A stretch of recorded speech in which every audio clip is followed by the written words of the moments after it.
حضرت عبداللہ بن عمرو بن عاص رضی اللہ تعالیٰ عنہما سے روایت ہے، انہوں نے فرمایا ہم لوگ سنیہ اذاخر سے رسول اللہ صلی اللہ علیہ وآلہ وسلم کے ساتھ آئے۔ آپ میری طرف متوجہ ہوئے جبکہ میں نے اصفر سے رنگی ہوئی چادر اوڑھ رکھی تھی۔ آپ نے فرمایا یہ کیا ہے؟ میں سمجھ گیا کہ رسول اللہ صلی اللہ علیہ وسلم کو کیا چیز ناگوار گزری ہے۔ میں گھر والوں کے پاس گیا، انہوں نے تنور جلا رکھا تھا، میں نے وہ چادر تنور میں ڈال دی۔ اگلے دن میں حاضر خدمت ہوا تو نبی صلی اللہ علیہ وسلم نے فرمایا اے عبداللہ چادر کا کیا بنا؟ میں نے بتا دیا۔ آپ نے فرمایا تو نے اپنے گھر والوں میں سے کسی کو کیوں نہ پہنا دی؟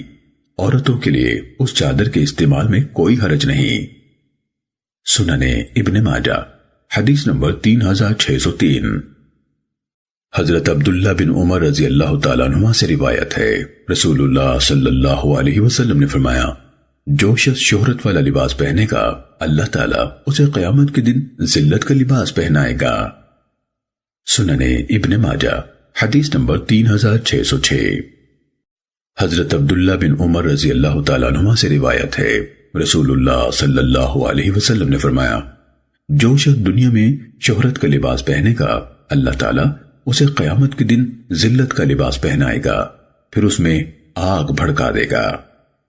سننے ابن ماجہ حدیث نمبر 3607۔